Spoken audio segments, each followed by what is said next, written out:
Ces symboles est les symboles de tous les Germains. C'est-à-dire, c'est la swastika. On l'appelle également en allemand Hakenkreuz et avec l'accent autrichien, on l'appelle Hakenkreuz. C'est le symbole de tous les Germains.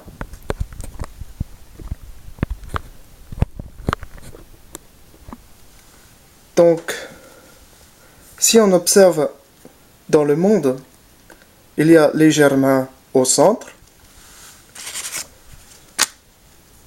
les Celtes à l'ouest,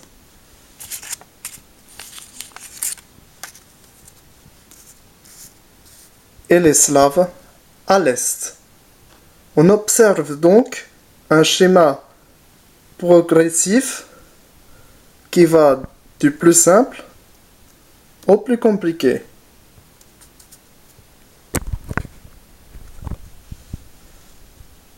Si on observe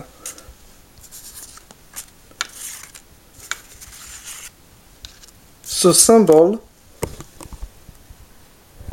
on s'aperçoit qu'il y a plusieurs éléments différents. Premièrement, les couleurs. Bien sûr, on observe au centre le symbole de tous les Allemands, de tous les Germains, Autrichiens, etc. Mais on s'aperçoit également qu'il y a des couleurs différentes. D'où viennent ces couleurs? Je vais l'expliquer.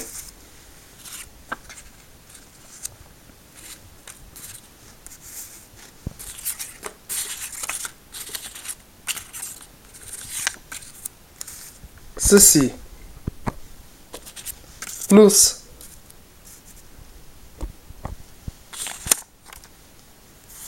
ceci,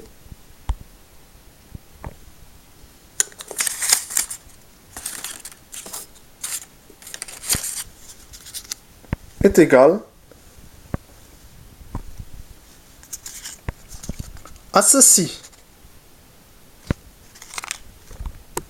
Donc, ceci est égal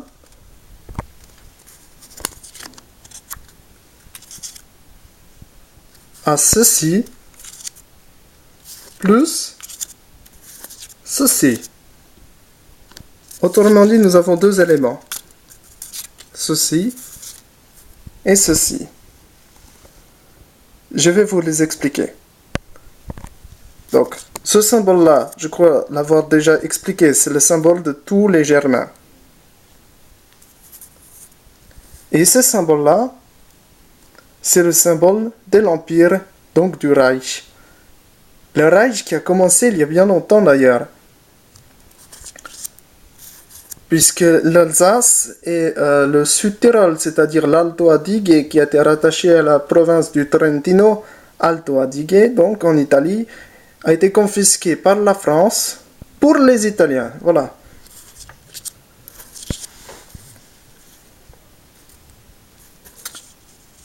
Donc, on associe les deux et on obtient le symbole, évidemment, que tout le monde connaît. C'est le symbole du nazisme, du national-socialisme. Mais tout le monde le connaît trop bien, mais il faut savoir quand même que le nazisme représente une partie du germanisme, c'est-à-dire du pan-germanisme, qui est quand même le rattachement à tous les Germains. Donc, il y a une chromogamie au milieu, c'est normal. Par contre, la chromogamie ne symbolise pas du tout les Reich nazis, elle symbolise autre chose à la base. Ces symboles, c'est bien les symboles du nazisme. Mais les symboles de ça, c'est les symboles de tous les Germains. Ça existe depuis le Moyen-Âge, depuis avant, bien avant que même les Juifs, ils viennent. Donc, voilà, donc.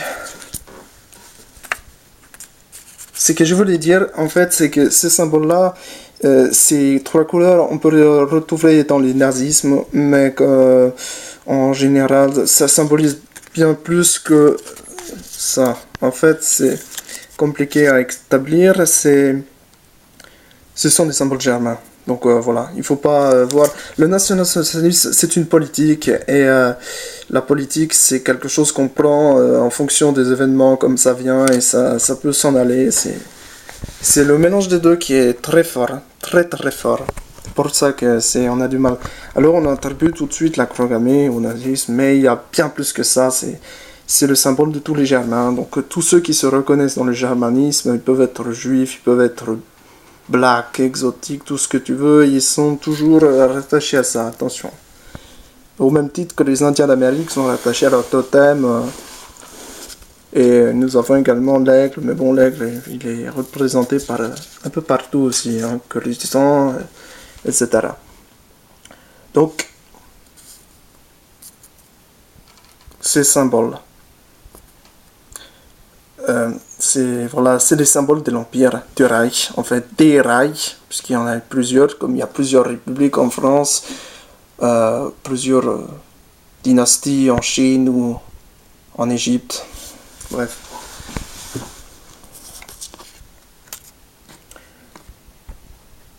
Donc voilà.